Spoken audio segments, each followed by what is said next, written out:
Diretamente do estúdio Santa Clara, está no ar mais um Papo com Seminarista. Eu me chamo Pablo Lacerda. Eu me chamo Paulo Ricardo. E hoje nós estamos com um convidado mais que especial, Paulo. É verdade, é tão bom trazer seminaristas aqui. Eu já estou aqui, claro, trazendo para você quem é, né? Um pouquinho dele já, seminarista de uma diocese irmã da nossa. Mas vamos deixar que ele se apresenta, né, Paulo? Com Chama ele certeza, aí. mas antes de chamar ele, Paulo, eu queria mandar um abraço, porque tem muita gente que nos acompanha Mostradinho, gente. através da nossa querida Rádio Excelsior. As pessoas que estão aqui conosco, nos acompanhando desde o início do Papo com Seminarista, quando esse projeto estava se iniciando. Hoje já temos mais de 10 episódios gravados. E continue conosco, porque vamos ter novidades. Queria mandar um abraço lá para a Lucilene, minha mãe Lu. Um abraço para a senhora. E agora, Paulo, quero chamar ele. Chame, meu irmão. Chame. Da Diocese de Amargosa, o seminarista Landerson. Seja bem-vindo, meu irmão. Muito obrigado pelo convite, muito obrigado por podermos juntos partilhar um pouquinho daquilo que vocês querem saber, daquilo que eu posso ajudar, a gente compartilhar, trocar ideias. Vai ser um momento muito bom para a gente. Acredito que vai ser uma troca de informações e as nossas dioceses, a nossa diocese saiu da diocese de vocês e caminhamos juntos porque estamos também na mesma província. É uma experiência maravilhosa tê-los com a gente também, moram lá no nosso seminário. É uma alegria mesmo. Já começo? Posso começar? Pode começar, Paulo. Então, eu vou pegar a primeira pergunta, assim, quem é Landerson? Olha que pergunta. Isso é uma pergunta filosófica. Landerson, sou de Amargosa. Primeiro eu vou dizer de onde eu venho. Sou de Amargosa, de família católica, né? Mas de família, meu pai e minha mãe que eram mais católicos, os meus avós não. Mas venho de uma família católica e de uma família que é de experiência de comunidade, né? Então, eu sou de Amargosa, mas da zona rural, de um distrito de Amargosa, chamado Cortamão, e dessa comunidade, a comunidade do Senhor do Bonfim, e nessa comunidade minha família me gerou no seio desta comunidade, me colocou no seio desta comunidade, né? Então, venho desta comunidade de experiências dos meus pais, experiência minha também vivida. Então, venho deste contexto. Na cidade mesmo de Amargosa? Fica a 18 quilômetros de Amargosa. 18 quilômetros de Amargosa. E lá começaram os primeiros passos na vida cristã, iniciando ali catequese. Desde pequeno você já tinha essa vontade de ser padre, de querer entrar no seminário, de fazer essa experiência vocacional? Tá aí? Não. Eu nunca tinha pensado. Propostas para ser padre, sempre tivemos. Uma certa vez, teve uma missa lá em Cortamão e o bispo emérito hoje, à época bispo titular, Dom João Nilton, esteve lá e ele falou assim, olha, por que você não vai ser padre? Eu disse, eu não. Ele pegou a menina que estava aqui do lado, nunca tinha falado com a menina. Peguei, essa que vai ser minha namorada, não tem como eu ser padre. Né? E ele fechou a cara, eu falei assim, meu Deus do céu. Aí eu peguei pesado com o bispo. Mas eu nunca tinha pensado desde pequeno. A minha vocação despertou na caminhada comunitária, né? Também nunca fui coroinha. Então pode perguntar assim, você despertou no serviço de coroinha? Não, na minha comunidade não tinha coroinha na época, né? Então foi na vida da comunidade, no serviço. Meus pais foram de conselho comunitário, como lá nós temos, e depois da vida de conselho eu fiz a minha catequese, terminei a catequese, me crismei, e depois da crisma eu não saí do seio da comunidade. Lá eu permaneci, e aí na caminhada, nos serviços, pastoral do dízimo, catequese, conselho comunitário, ministro da palavra, e aí a vocação. Eu sei que vocês vão perguntar mais coisas, então eu não vou falar tudo agora. E vão perguntar muitas coisas mesmo. Mas é interessante a gente ouvir isso. Eu também fui assim, sabia? Nunca fui coroinha, nunca quis ser padre. Foi assim o insight. Você também, né? Engraçado. É bom ouvir isso, porque até a Tissa também, os outros jovens que estão ouvindo, que às vezes nunca pensaram em ser padre, mas escutaram um chamado em determinado momento da vida. Verdade. Não conseguiram resistir a esse chamado. Você tinha quantos anos com esse primeiro chamado de... Eu posso dizer que desde quando eu completei meus 18 anos, né? A gente tem uma ideia de quando completa a maioridade, de ter uma certa liberdade, né? E eu busquei essa liberdade mesmo. Agora eu estou de maior, eu estava trabalhando. Eu mando em mim mesmo. Dono do meu próprio nariz agora, né? Morando dentro da casa da mãe. Mas ainda havia, aí eu continuei a minha vida de comunidade normal, foi quando mais eu assumi responsabilidades. Porém, você sabe o que é você assumir algumas responsabilidades e ainda achar que está faltando algo? Foi isso que aconteceu comigo. Eu assumi essas coisas, mas eu não assumia de uma maneira que centralizasse em mim, né? Mas eu gostava de estar na comunidade, de estar à frente, de poder fazer, de poder me dedicar ao máximo. E aí eu entro o primeiro despertar foi num período quaresmal. E aí tem um padre na nossa diocese, o nome é Padre Everaldo. Como eu estava sentindo essa lacuna, eu falei, seu padre, olha a minha frase, eu queria ser um idoso. O padre disse, idoso? Eu falei assim, por quê? Porque eu queria doar minha vida todinha para a igreja. Olha a ideia que eu tinha. Por quê? Porque na minha cabeça, quem era idoso estava aposentado e poderia dar vida totalmente. Como estão, muitos idosos estão na vida da comunidade. Então, aquele foi o primeiro passo que eu dei para a caminhada vocacional. Foi quando eu disse ao padre que eu queria ser um idoso para doar a minha vida. Ele me perguntou assim, você está percebendo os sinais? E eu disse, que sinal? Ele disse, não sou eu que tenho que dizer qual é o sinal.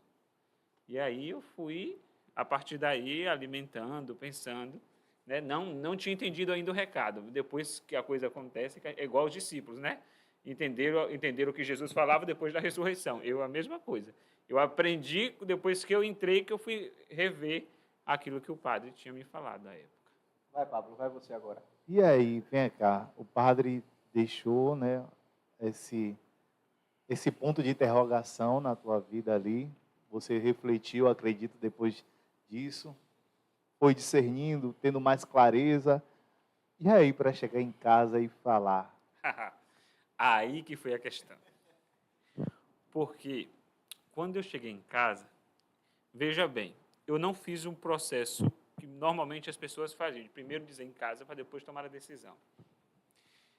No trabalho, as pessoas, porque eu era ministro da palavra e as pessoas viam a questão da retórica, da oratória, né? Tem cara de padre. E aí no trabalho, quando eu trabalhava na escola, as pessoas diziam, por que tu não vai ser padre? Né? Eu já tinha ouvido essa primeira fala do padre e veio essa indagação um dia no trabalho normal, por que tu não vai ser padre? E aí eu entrei, o que me falou era meu vigário. Aí eu entrei em contato com o pároco, que o meu pároco à época, o padre José Filho, era reitor do seminário propedêutico, que é ele que fazia o acompanhamento vocacional. Eu entrei em contato com ele, e aí de falar primeiro em casa sobre o sentimento, eu guardei o sentimento para mim, aquilo que eu queria, aquilo que eu senti dentro de mim, e fui conversar com o padre. Saí do trabalho, fui em casa, eu tinha uma moto. Peguei a moto, fui direto para Amargosa. Não marquei nem nada, fui aventurar, o padre está em casa. E graças a Deus ele estava. Chegando lá, isso já era outubro, ele disse, olha, agora não tem como mais você fazer o acompanhamento vocacional, porque já estamos em outubro. Me deu um livro, e aí esse livro eu guardo até hoje, né, tecendo os fios, né, que eu tenho lá em casa. E aí me deu esse livro, eu fui para casa. Eu fui lendo, meditando, aí ele me deu outro livro vocacional, esse eu tive que devolver, porque era dele mesmo, ele queria. E quando eu voltei da casa paroquial, voltei com esse livro, a mulher perguntou, você estava onde? Eu disse, eu fui a Amargosa. Foi fazer o quê em Amargosa? Saiu. Eu fui falar com o padre. Aconteceu algum problema na igreja? Eu falei, não, fui falar com o padre que eu quero entrar no seminário. Mas é segredo, a senhora não conta a ninguém. Antes eu tivesse dito ela para contar para todo mundo. Né? E ela começou a rir. Ela ria. Eu disse, por que a senhora está rindo? Eu não acredito que tu vai ser padre. Tu nunca falou disso, nunca comentou nada sobre ninguém. Por que esse negócio de uma hora para outra? Como eu nunca tinha conversado com ela essa situação, para ela era algo muito novo. Então, teve um círculo bíblico na casa da vizinha à noite, eu estava na igreja, estava acontecendo alguma coisa na igreja, estava tendo um círculo bíblico na casa da vizinha da igreja. Quando eu volto da igreja, o pessoal do círculo bíblico fala assim, olha o futuro padre da gente. Já sabia, meu Deus do céu. Já sabia. O que foi que aconteceu aqui? Não era para ninguém saber. Ela só contou a 2 pessoas. Só a Deus e o mundo. Em lugar pequeno, a notícia propaga rápido. E aí você vê, depois que a notícia propagou, eu tive mais incentivos para não ir do que para ir. Porque as pessoas começavam a me questionar e colocar um bocado de situação na minha frente. Embora eu já tivesse discernido, as consequências viriam depois. E as consequências foram muito repentinas, porque ela espalhou aí, caiu na minha família, grupo de família, e foi uma confusão. Enfim, eu sei que quando eu cheguei em casa, que eu contei, porque eu já tinha eu já perdi meu pai quando eu tinha 6 anos. Eu morava com ela. Quando eu cheguei, que eu contei isso, para ela só foi riso. Depois ela veio aceitar. Quer dizer, depois que eu entrei no propedêutico, porque ela chorava por ser o filho mais velho, de sair de casa para ir para o seminário. Então ela chorou, sentiu muita falta, e depois a gente foi se acostumando, e aí as idas e vindas. Todo ano vai, todo ano volta, acabou acostumando, mas hoje é a esperança dela, a alegria dela, também uma das alegrias dela é o filho que está caminhando para o sacerdócio de Cristo, Bonito, participar do isso, que sacerdócio de Cristo. É, é o mais velho de quantos? Eu sou mais velho de 3. 3? Eu, meu irmão, minha irmã. É uma escadinha, 5 anos de um para o outro. 5 anos.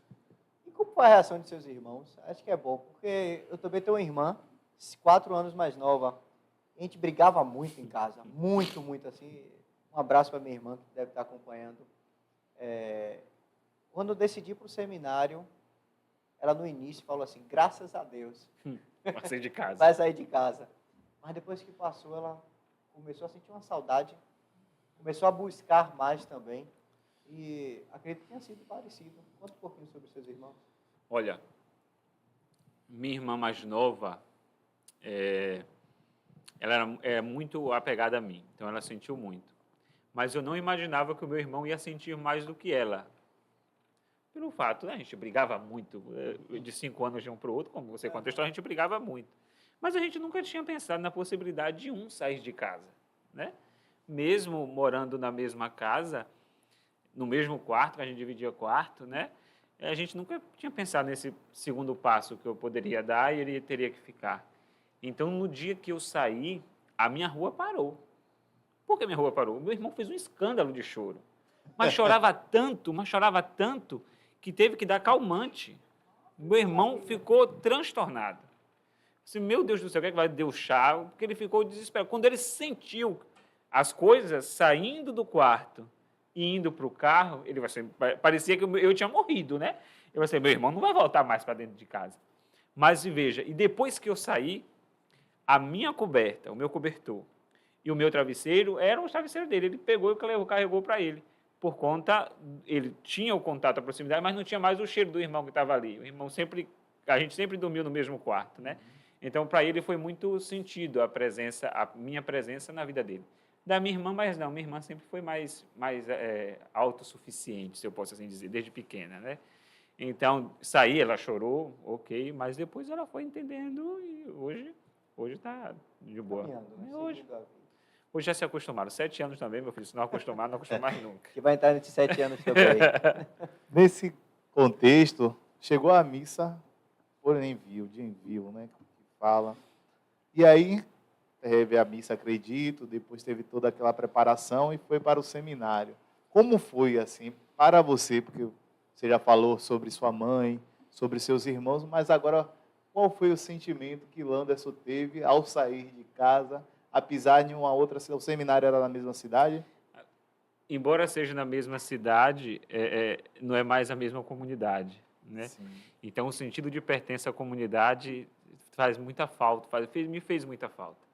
Eu saí numa quarta-feira de cinzas. Se eu não me engano, o dia da minha missa de vinho foi dia 1º de março, e eu entrei no seminário dia 6, isso mesmo. Primeiro foi uma quarta-feira e 6 foi o dia que eu entrei no seminário. E o sair dali, embora eu estivesse em Amargosa, eu não estaria mais em contato com a vida da comunidade. Então, me fez muita falta. Então, a missa de envio, para mim, ela teve o sentido daquilo que é a quarta-feira de cinzas mesmo, né? O início da quaresma. Então, para mim, foi um pouquinho doloroso sair da comunidade para ir para outro lugar, porque na minha cabeça eu não teria mais como tanto voltar. E tanto que era um dos conselhos que o meu reitor no propedêutico me dava. Perde um pouquinho o vínculo, né? Não é que você tem que ficar grudado ou esquecer de vez, né? Mas faz um caminho do qual você não queira estar, a comunidade não seja dependente de você. Então, foi um processo difícil. A missa de envio foi muito choro, mas depois o reitor foi me aconselhando a ir perdendo, não o cordão umbilical, porque é meu chão, mas de perder e deixar com que a comunidade também caminhasse e sentisse também que ela poderia fazer as coisas sem a minha presença. Parecia que era uma autossuficiência também minha de dizer assim, olha, a comunidade depende de mim, se eu sair daqui ela vai acabar. Não, né? E aí eu fui entendendo e compreendendo, e aí acabei, dentro do processo, sempre quando eu chego lá, aí eu vou ajudar. Durante o ano, não. Mas quando eu chego em janeiro, dezembro, janeiro, que é o período da festa, né? Aí eu sempre estou à disposição dela. Tenho um vínculo, tenho, mas não como eu tinha quando eu era do seminário propedêutico, porque eu queria estar na comunidade e o seminário me ajudou aí colocando cada coisa no seu lugar. Consciência de que vai ser o padre da igreja. E não o padre da minha da comunidade. Isso é bonito na formação mesmo. A gente passa, né? Verdade. E isso vai adquirindo aos poucos, porque eu sonhava que seria pároco de uma igreja como a minha, porque a minha realidade de igreja que eu entendia, né, o contexto, eu entendia a partir da minha. Minha cabeça era muito limitada. E aí depois, assim, esse tempo, né, principalmente no propedêutico, depois também fazendo pastorais, eu comecei a conhecer uma outra realidade de igreja, comunidade totalmente diferente, comecei também a tirar, né, cortar um pouco desse cordão umbilical para fazer essa experiência de, não, vou chamado para ir para outros lugares, onde o Senhor quiser que eu vá, eu tenho que ir, estar disponível. Olha, e falando dessa experiência, a primeira comunidade que eu fiz pastoral foi a comunidade de São Roque, em outro distrito, no outro lado da cidade.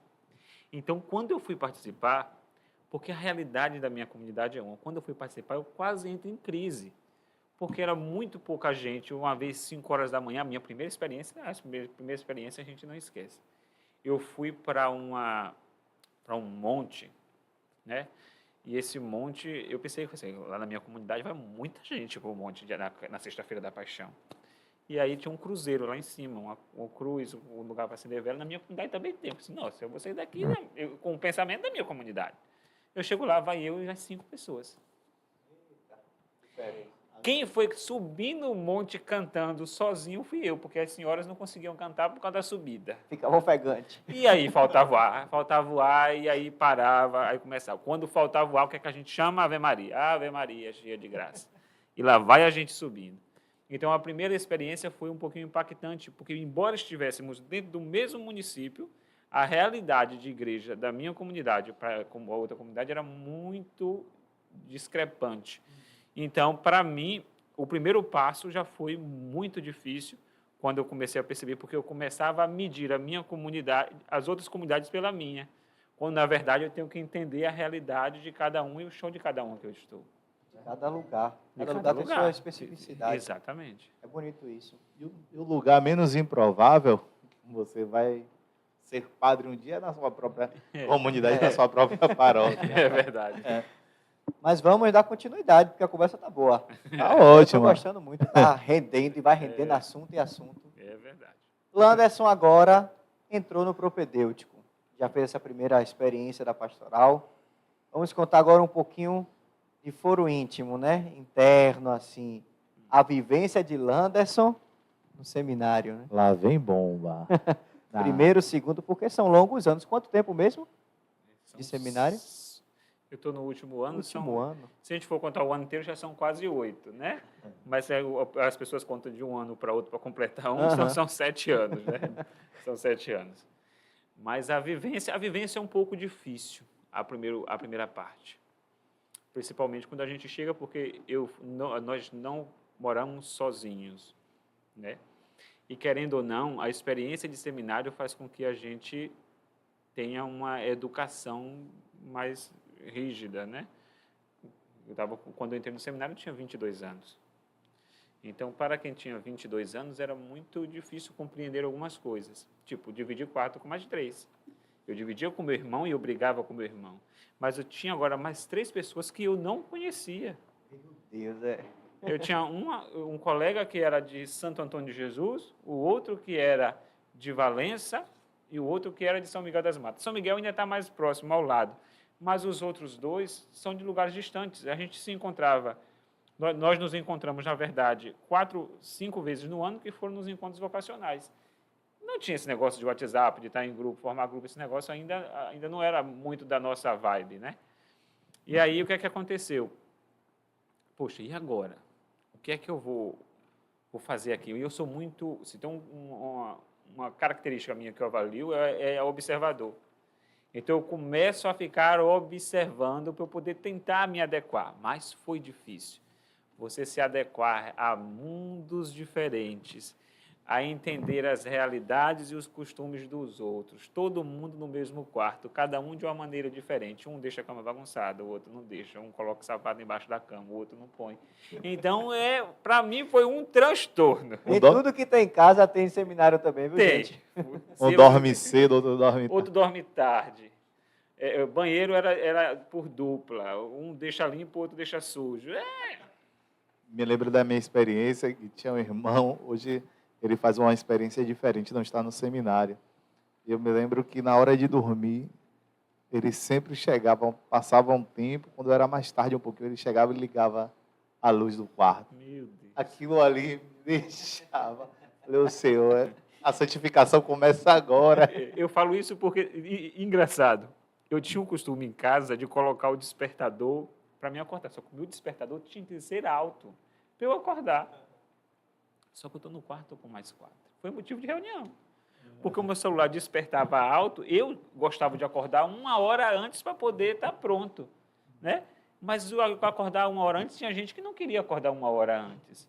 E aí o celular perturbava. Então, foi motivo de reunião. Olha, não coloca o celular alto. Aí já sabe, né? Aí tem que abaixar o volume. Se eu tiver dificuldade de acordar, eu não quero nem saber. A gente já começa a arrumar a confusão. Mas foi a primeira dificuldade que eu tive na vivência foi justamente com o despertar, porque o meu celular tocava alto e incomodava dos outros.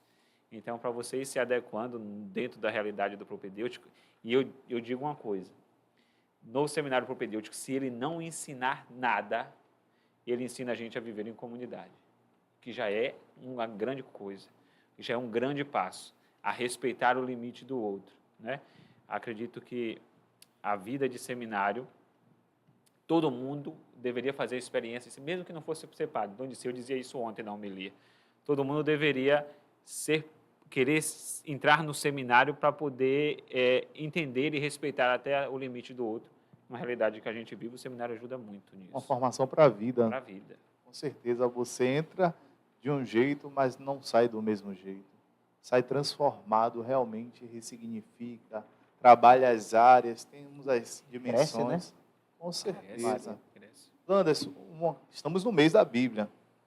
E o encontro, o contato com a palavra de Deus, a vida de oração no seminário é algo muito importante para superarmos também a questão da convivência, da vida comunitária, a vida pastoral, as outras dimensões que são exigidas, né, de cada seminarista, de cada formando.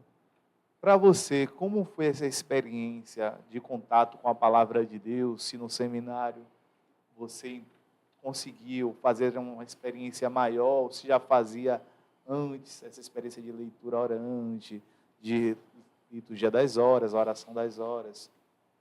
A liturgia das horas, não. Fui aprender na vivência, o reitor ia ensinando quando a gente chegava a manusear o breviário. Mas a leitura orante, sim. Por quê? Porque no contexto das formações para ministro, na minha paróquia, nós tínhamos essa vivência, e essa vivência era direcionada para ser feita na comunidade. Então, pelo menos uma vez na semana, toda semana, pelo menos uma vez, nós nos reuníamos, nós enquanto ministros da palavra, e outros membros da comunidade também. Fosse pela manhã, fosse pela tarde. Nós nos reuníamos para ter esse contato, para meditarmos aquilo que nós iríamos rezar no domingo. Mesmo se eu não fosse presidir a celebração ou fazer a homilia, o que estaria lá, o que a gente colocava em prática era poder ajudar os outros que ali estivessem, a partir da nossa experiência, porque é o que faz a Lexio Divina, né? Que nos ajuda muito. Então, a minha experiência com a palavra de Deus, ela se deu desde o início, quando eu fui ser ministro da palavra. E tenho até hoje o gosto pelo Lexo Divino, eu gosto. Mas a liturgia das horas não, para mim foi muito complicado. Veja, tem lá o salmo, tem a introdução e aí depois volta para a antífona. Começava pela antífona porque estava primeiro e depois vinha para a introdução, estava tudo errado. E aí no propedêutico a gente foi ajustando. Mas enquanto meditação e proximidade com a palavra, graças a Deus nunca me faltou e eu tenho uma experiência que desde que eu entrei até os dias de hoje de fazer a experiência com a palavra, pelo menos uma vez na semana, tirar um tempo. No seminário nós temos, mas mesmo que não tenha naquele dia, por uma ocasião, por uma reunião, uma coisa a mais, eu tiro um tempo para fazer a minha meditação. A palavra de Deus alimenta a nossa vocação. Claro, claro. A gente não pode negar isso. E a vocação, seja ela qual for, matrimônio, laicato, vida religiosa e a sacerdotal, porque lida diretamente, né? Transmitir a palavra de Deus, fazer ela ecoar no coração das pessoas, mas primeiro no nosso. No nosso. Landerson, nos conta aí um fato engraçado que você viveu no seminário, uma coisa que você recorda assim, uma vivência comunitária, ou você mesmo passou vergonha, ou então, o que você quiser contar aí pra gente, a gente dá... Vergonha a gente sempre passa, o que não falta é história. Mas o que me marca foi, não foi nem comigo, foi que a gente fez com outra pessoa, no propedêutico. O nosso seminário é muito grande, quer dizer, o lado de fora, né, ele é grande, e à noite fica escuro. E aí as pessoas contavam que ouviam arrastar de correntes. Eita, as histórias de seminário. Nós temos, eu não vou revelar o nome do santo, porque o santo ainda está no seminário. Conte o milagre. Nós temos um seminarista que ele tem pavor de escuro, né? E o que é que aconteceu? O quarto tem uma ala e a sala de TV está na outra ala. Nós, os quatro, nos reunimos e falamos assim, olha, vamos assistir televisão. Ele disse, eu não vou assistir televisão, não, vou ficar no quarto. Tá bom. Nós fomos para a sala de TV 3 e ele ficou no quarto. Apagamos as luzes do corredor e aí a gente tramou. Um fica na sala de TV com a luz acesa, vai pensar que está os três lá, e os outros dois vão meter medo neste cidadão. Lá tem um sino e tem uma bomba antiga de água. E a bomba não funciona. Então, o que é que aconteceu? Um dos seminaristas ficou batendo o sino, e parava. Ele saía, olhava pela janela, não via nada. E aí, eu pegava a bomba de água e começava a bater. Tá. Isso no seminário ecoava que era uma bagaceira.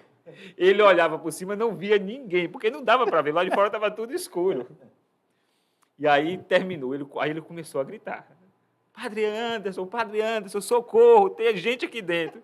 Mandava mensagem para o grupo da gente e ninguém respondia.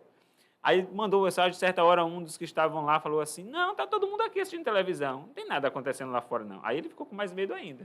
Aí ele trancou a porta do quarto, e aí a gente passou correndo para o outro lado e começou a jogar pedra no telhado. Pá. Aí que o desespero bateu. E aí foi uma gritaria naquele seminário. Na hora que a gente voltou para bater o sino, aí ele abriu a janela. Aí ele viu a gente passando, o vulto passando. Quando a gente abriu a porta do quarto, ele estava acabado em lágrimas de chorar, desesperado por conta do medo. E a gente começou a rir, mas foi um fato que marcou, porque a gente amedrontou um dos nossos irmãos, né? Outro foi numa procissão de uma ordenação. A ordenação numa cidade da diocese. A igreja está de um lado e a ordenação ia acontecer na quadra porque não caberia na igreja. E aí sempre acontece os assédios. Eu estava com outro seminarista com as ímpares, porque um estava responsável pelo báculo e outro pela mitra. Então a gente vai sempre atrás do bispo, né? O bispo, o cerimoniário e a gente. No passar da igreja para a quadra, tem um bar de um lado, bar de outro. E estava... Quem não ia para a ordenação não estava nem aí quem é que estava passando ali. Só na festa, né? Só na festa. Quando a gente passa, tinha umas mulheres assim, você, meu Deus bagaceiro. do céu, tão novo, olha que desperdício, vai ser padre. E o bispo olhou assim e falou assim, continue a caminhar, não olhe para o lado. Aí a gente não aguentava. O cerimoniário riu, a gente riu e o bispo continuou. E as mulheres todas comentando sobre o desperdício que tinha tanto homem entrando numa procissão de entrada e elas poderiam ter aqueles homens todos. São fatos que marcam a vida da gente. Olha essa pregação de peça, assim, marca a nossa história, Marca. porque é assim que a gente vai criando os vínculos que a gente leva para a vida toda. Essa fraternidade que a gente já cria no seminário, ela nasce assim. Isso é muito bom. E são histórias que a gente não esquece, é uma maravilha. Gente, tem em todo lugar. Seminário também não pode deixar, não pode faltar histórias como essa, né? Boa história é. E para quem acha que o seminário é um lugar triste, Nada tá aí a disso. experiência aí. Muita história engraçada também tem. Você também tem um Oxe, com certeza. A gente vai contar depois aqui cada caso que aconteceu no seminário. Ai, Mas é interessante falar de seminário para as pessoas que estão aqui nos acompanhando, ver todo esse crescimento, toda essa desenvoltura ao longo dos anos aí. E hoje nós estamos aqui com o Landerson. Olha, a gente vê a oratória muito boa, já era ministro e com certeza aperfeiçoou muito. Sim.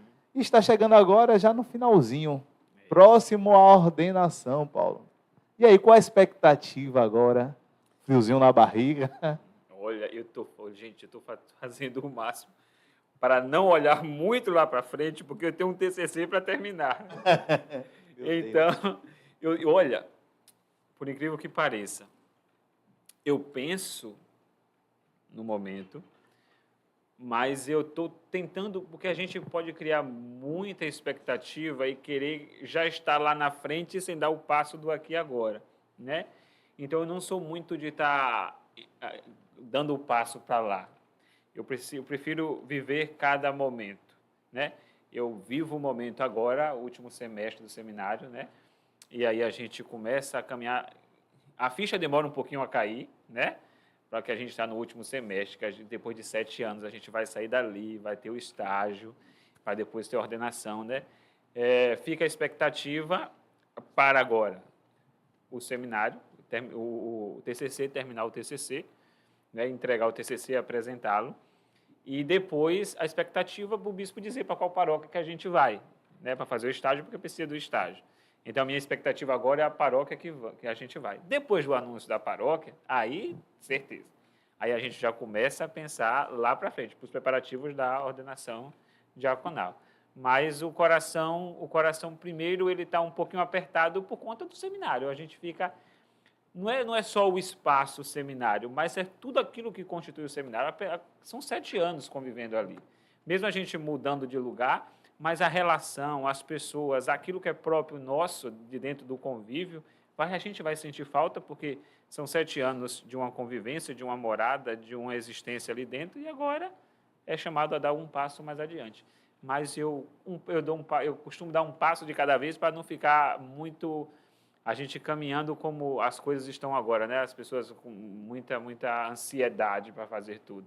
Mas um passo de cada vez. Às vezes nem sente o que está vivendo hoje, né? E tem essa preciosidade. Mesmo no último ano, a gente falou agora das histórias, criam-se histórias mesmo no último semestre. E se a gente não tomar cuidado, a gente perde esse tempo. A gente já começa a pensar em algo que a gente não está vivendo ainda e querer viver este algo onde nós estamos ficando. É uma sabedoria, né? A experiência dos santos, né? Viver plenamente, ter a atenção plena aqui no hoje, no agora. E eu lembro muito de uma frase de Dom Murilo. A primeira vez que nós estivemos aqui, teve uma missa na capela e ainda funcionava na federação, o sal. E o Dom Murilo dizia assim: nosso coração deve estar onde os nossos pés estão. Então, se hoje eu estou no seminário, os meus pés estão no seminário, o meu coração ainda está no seminário. A partir do momento que for dar o outro passo, eu tenho que ressignificar tudo isso. Agora, o meu coração e os meus pés estarão na paróquia. E quando for para a ordenação diaconal, a mesma coisa. O Murilo sempre repetia essa frase. Na missa também, de despedida dele, ele frisou isso. Na missa também que teve, do aniversário dele, ele falou novamente isso. Isso é muito bom, esses exemplos dos nossos pastores. Sim. Mas durante todo esse percurso, você falou agora que já tivemos em diversos lugares diferentes. Sim. Quantos lugares? Já passaram quantas cidades, quantos seminários? Puxa aí um pouquinho na memória. Tá novo Meu Deus. ainda. Primeiro ano, propedêutico, Amargosa. Amargosa. Quando foi em 2018. Aqui, eu comecei a filosofia aqui, depois nós mudamos para feira, no ano seguinte, 2019 feira, 2020 Belo Horizonte. Aí fomos para Belo Horizonte. Chegando em Belo Horizonte, pandemia.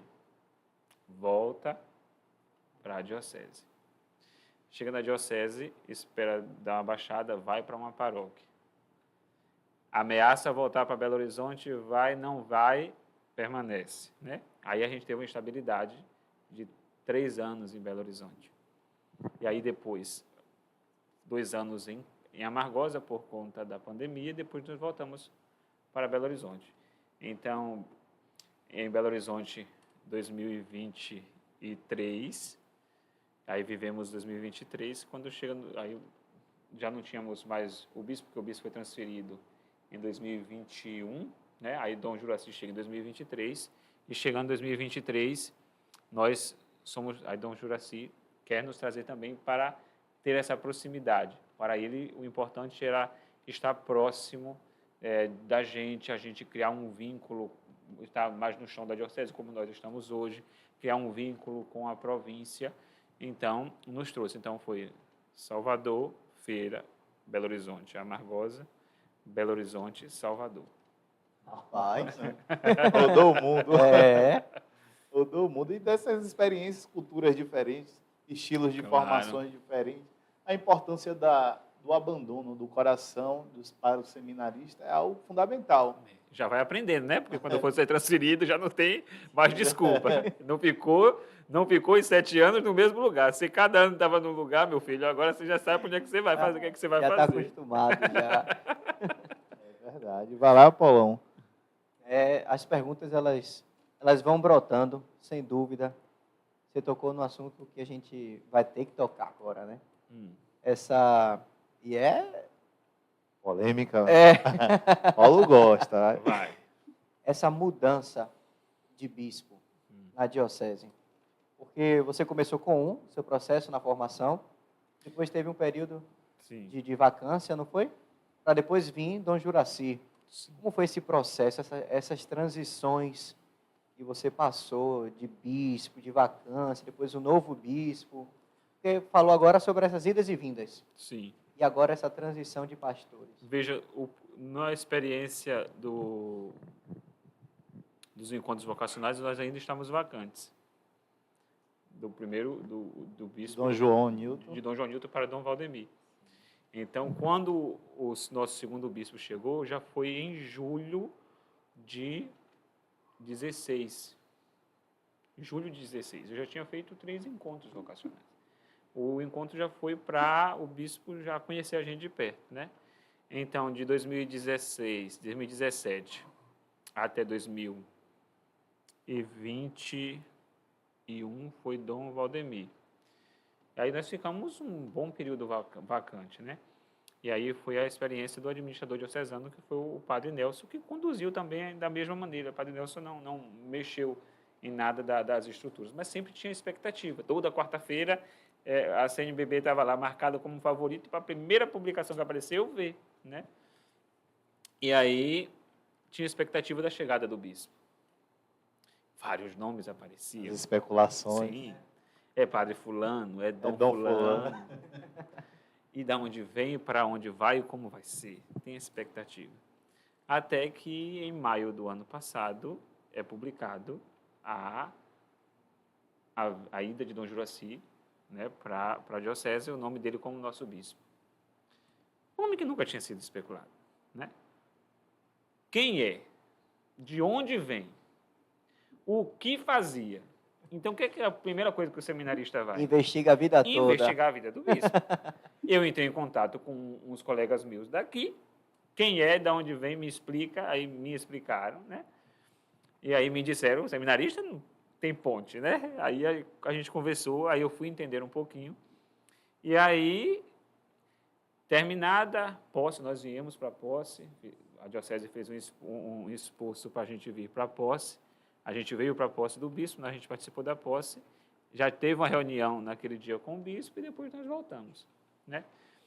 Já voltamos quase na certeza de que a gente iria mudar de lugar porque o bispo ele tinha dito que queria o melhor para a gente e que queria estar perto da gente. E que Belo Horizonte seria um pouquinho complicado para ele estar saindo da diocese, para ir para lá, para voltar para cá, sendo que Salvador, para Amargosa, 3 horas. Né? Então, a experiência de uma mudança de novo bispo tem as suas benesses com isso. Nós enxergamos, podemos ter defasagens em alguns aspectos, mas em outros temos grande ganho, principalmente no contato com a diocese. Né? E aí a experiência com os nossos padres, a realidade do nosso povo, a proximidade com o nosso bispo, ele vem, a gente confraterniza, conversa, vai para lá, confraterniza lá com ele, vai para as paróquias com ele. Então, a experiência dessa proximidade, e para nós que estamos no último ano, é muito importante, para o bispo nos conhecer. O bispo não pode ordenar sem que ele conheça o candidato. Então, que ele conheça também. Então, com Dom Juraci está sendo um aprendizado muito grande. Aprendizado porque é apenas o primeiro ano, né? E por estar ainda se ajeitando no contato, conhecendo a diocese aos poucos, a gente vai vendo que ele já entende a dinâmica da diocese, entende aquilo que é o ser bispo, a sua postura, o seu jeito de ser e de agir na conduta da diocese, muito nos tem admirado. E o quanto, com pouco tempo, ele ganhou muita gente. O povo, a diocese, ama Dom Juraci como se fosse Dom Juraci estivesse há 20 anos na diocese. Né? Então, em pouco tempo, ele conseguiu, com o seu carisma, ganhar o povo para poder guiar melhor. Então, eu acho que foi um grande ganho para a nossa diocese. Que bom. É bonito ver isso, né? Aqui as paróquias é a mesma coisa. Apaixonadas por Dom Juraci. É um comentário assim unânime nas paróquias. E esse contato a gente vê, volta e meia, Dom Juraci chegando lá na casa, aí fica com vocês um momento, conversam. E os padres também, ontem mesmo, foi ontem? Hoje é quinta, terça, se eu não me engano, Padre Ângelo de Castro Alves. Então, essa presença dos padres também é muito importante na formação dos seminaristas. Tanto os padres quanto leigos. Temos leigos que vêm visitar a nossa casa, vêm nos conhecer também. Então, a nossa experiência os padres vêm aqui, a gente vai para lá, tem um contato maior com os padres. E é importante que os padres nos conheçam, porque é o presbitério que nós vamos fazer parte no futuro. Os futuros irmãos. Os futuros irmãos do presbitério. Então, é interessante também esse conhecimento e essa proximidade com os padres para que ele também nos conheça. Né? Para que nos escrutínios os padres não digam assim, não conheço, mas conhece porque já está próximo. Antes de você entrar, só fazer um link, né? Daqui a pouquinho já vai ser o idoso que você sonhava, né? Presbítero, para quem não sabe, é irmão mais velho, ou então idoso, ou ancião. Então, esse idoso que você queria ser... De fato, vai se concretizar, se Deus assim permitir. Doando a vida por inteiro. Totalmente. Nosso Senhor. Que bom, meu irmão. Está sendo muito bom. Perfeito. Engraçado, porque nós moramos próximos, ali no seminário São João Maria Vianney. A Amargosa tem a Casa Verde. As casas são divididas por cores. Aproveita e fala o nome do seminário de Amargosa. O nosso seminário é o Seminário Maior Nossa Senhora do Bom Conselho, né? Padroeira da nossa diocese, para ter esta comunhão e este link também, é a padroeira também do nosso seminário.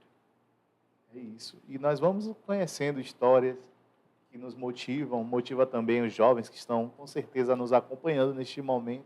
E é muito bom ouvi-lo, muito bom saber dessa experiência. Já está quase um soteropolitano. Voltei a baianar a voz de novo, para a gente que é igual o camaleão, né? Um ano em Belo Horizonte. Estava mineirinho. C, uai, trem, ali. Trembão. Um trembão, né? O C ainda escreve, ainda quando vai perguntar alguma coisa na mensagem, ainda escreve, né? Mas as outras coisas a gente já vai perdendo também. O povo gostava, o povo falava assim, olha, eu gosto de ouvir quando eu ia fazer a homilia lá em Belo Horizonte, na pastoral, eu disse, eu gosto de ouvir porque eu gosto de sotaque baiano. Então, já estava colocando o meu sotaque por lá e o povo já estava colocando o sotaque dele para que eu aprendesse. Mas eu já voltei para cá e já voltei tudo normal. Então, o pessoal de Belo Horizonte, se ver esse vídeo, já sabe que voltou tudo ao normal. Voltou oxê, maninha. A maninha. É muito bom. O que esperar, mudando, né, um pouco, mas o que esperar do padre Landerson futuramente? Tem os padres que, cada padre tem uma característica, né? Tem aquele padre mais catequista, tem aquele que gosta de confessar, aconselhamento, tem aquele que gosta de celebrar mesmo, gosta de estar, outros são mais missionários no sentido de visitar famílias, e o padre Landerson. Já falando aqui agora, Como eu me vejo. como você se vê, como um futuro padre. Futuro, né? Olha que Como responsabilidade. se diz que a teoria é uma coisa e a prática é outra, mas o que eu tenho de teoria e que eu penso enquanto igreja primeiro, eu gosto muito de formar, de fazer formação, né? E na formação a gente ajuda o povo nos ajuda também. Então, eu acho que formação é um passo que a gente ajuda no laicato e na grandeza da igreja enquanto comunidade. A gente ajuda a crescer nas formações, né? E, para mim, eu vou gostar de celebrar missa, mas eu acho que mais do que a missa é a convivência com a comunidade. Embora nossas realidades de paróquia, e muitas delas não vão permitir esse contato, né? Porque temos paróquias de 50 comunidades, né? Então, mas eu penso muito na proximidade, de me juntar, de escutar, de chegar com o tempo, de não chegar o padre, chegar lá na hora da missa, celebrar a missa, lanchar ou almoçar, que é de costume da nossa realidade, e ir embora depois. Não. É conviver, é ouvir, é visitar um enfermo, sentar com o conselho da comunidade, é dar uma orientação pastoral, é me reunir com a comunidade para ver o apelo. Então, esse é o meu primeiro pensamento. Na prática, pode ser totalmente diferente, mas o meu primeiro pensamento é ser próximo, eu gosto de ser próximo, e de formar o povo. Formar o povo para que o povo também tenha a liberdade para poder, dentro das formações, entender o seu lugar constituído dentro da igreja. É bonito isso. Vamos olhar todo mundo para aquela câmera ali. Padre Valmiro, com a graça de Deus, teremos, e Dom Juraci também, né? Teremos um padre com cheiro de ovelha. Que bom, isso é muito bom. Dom Juraci também tem essa característica. Mas você falou uma coisa interessante em relação a 50 comunidades, paróquias imensas, território enorme. Como, assim, dentro dessa realidade, fazer fraternidade é diferente daqui de Salvador. A proximidade com um padre vizinho ali, um padre de uma paróquia vizinha é muito fácil aqui em Salvador. Mas lá já tem essa complicação. Como viver, como se preparar para viver essa dimensão da solidão, de estar só, ao mesmo tempo que vai estar com muitas pessoas ali, vai estar sozinho. Porque, querendo ou não, o padre de uma paróquia do interior, ele é o padre, é o delegado, é o prefeito, é o doutor, é o advogado. As pessoas recorrem ao padre do interior para tudo isso, para as necessidades no todo, né? Então, querendo ou não, durante o dia a gente se pode encher dessas coisas e ficar vazio durante a noite. Mas o que é que isso tem de ganho enquanto atividade pastoral? Embora nós estejamos em cidades diferentes, né? Nós estamos divididos em foranias e de uma cidade para outra não é muito longe. Então, dá para viver a fraternidade, dá para viver a proximidade e a amizade, mas sabendo cada uma da sua realidade. Tem paróquia de um lado da outra e realidade totalmente diferente. Mas é bom que a gente tenha padres amigos, né, e irmãos ao nosso lado, por exemplo, vai ser a minha primeira experiência, né, enquanto paróquia. É bom que tenha alguém com mais experiência para que nos ajude, porque qualquer dúvida, a gente não vai ficar toda hora ligando para o bispo, mas um padre do lado que vai ajudando, olha, faz isso, pode ser assim, entende tal situação, porque embora a gente não é preparado no seminário para a vida prática, a prática acontece na normalidade da vida das pessoas. Talvez eu vá para uma paróquia que eu nunca passei enquanto pastoral, porque nós não conseguimos passar em todas, né? Temos 38 paróquias, eu não tenho 38 anos de seminário para cada ano estar em uma paróquia, né? Então, eu acredito que tendo a proximidade, e por isso o vínculo com os padres é de fundamental importância, porque você vai vendo quem pode lhe ajudar e, se estiver ali por perto, lhe ajudar no processo da caminhada da vida de um padre no interior, mesmo com 50 comunidades. Como nós temos 3 paróquias, são 50 comunidades, né? Então, temos com 50, temos com 30, temos com 20. Quando eu falava que a menor paróquia na diocese tinha 6 comunidades, em Belo Horizonte, o povo achava um absurdo, porque lá a paróquia normalmente era 3, 4 comunidades ou só a igreja matriz. Então, pensar numa realidade. Nós temos paróquias que em território dela é maior que o município de Salvador. Nossa. territorialmente. 50 quilômetros para chegar numa comunidade. Meu Eu filho. vi isso quando eu fiz missão lá em Castro Alves. Padre Ângelo lutando para, pelo menos uma vez no mês, todas as Atender. comunidades terem Teria isso. pelo menos missa. É, Eu, para o trabalho de segunda a segunda. isso mesmo. Ele falava isso. E a gente passou uma semana lá. Segunda-feira não tem esse descanso, não. Não tem a folga, não? Não. Oh, ele... Aí, é uma experiência incrível. A gente foi lá, Riacho da Légua, Timborinha, aquele lado todo. Um abraço para Dani, para Vitória, para tantos outros que a gente conheceu lá. Castro Alves é uma das paróquias que tem mais de 50 comunidades. É uma coisa de doido, mas bonito quando você vê um padre que é padre, que assume esse cheiro de ovelha. Sim, tem uma característica do nosso clero, vou falar do nosso clero, não, porque eu não conheço os outros cleros, né? Mas o nosso clero particular é que o nosso clero tem cheiro de pastor. O nosso clero é pastor e faz com que esse ser pastor seja bem próximo das suas ovelhas. Então, não gosta que as ovelhas fiquem sem a assistência. É um clero pastor de fazer com que o pastoreio aconteça no chão da nossa diocese, dando literalmente a vida. A vida é doada por inteiro e de defasar, de ficar doente, de se entregar totalmente, mas é a característica do nosso clero e a gente enxerga isso na vida das nossas comunidades, essa entrega sendo concretizada na vida do nosso povo. Lindo, lindo, lindo. É um clero que se destaca pela união. É um clero unido, isso é muito bom ouvir. Estamos chegando ao nosso final. Oh. É sempre um momento muito triste, mas a nossa conversa foi muito boa, está sendo muito boa. Se você quer parte 2, comenta, curte, compartilhe esse vídeo para que esse vídeo possa chegar em outros lugares. Queremos deixar aqui um abraço, está aqui atrás das câmeras aqui, o nosso produtor, Matheus Bonfim. Um abraço, Matheus. O melhor. O melhor está aqui do lado aqui, se acabando de dar risada. Isso foi muito bom e só conseguimos ter essa estrutura toda graças a ele. Ele que vem nos ajudando, nos sustentando. Primeiramente Deus, mas agradecemos muito a Matheus, a Sara, a toda a equipe da Pascom aqui, da nossa Arquidiocese de Salvador. Que Deus vos retribua, Deus vos abençoe. E um abraço também para quem nos escuta nesse momento, que está em sua casa, fazendo o que está fazendo. Vamos entrar em detalhes. Essa hora já terminou o feijão. Já terminou o feijão. Está no horário do descanso, Pablo? 2 horas? Está terminando ali. Tá. Então, um abraço para a senhora, para o senhor. Que Deus vos abençoe. Esteja sempre convosco, abençoando, protegendo, livrando de todo o mal. Landerson, já te agradecendo, queria que você deixasse uma mensagem ali, olhando para aquela câmera, porque você falou dessa realidade onde o padre não descansa. Tantas pessoas hoje em dia estão assim, indecisas, e precisamos tanto de operários, que a messe é imensa, é enorme.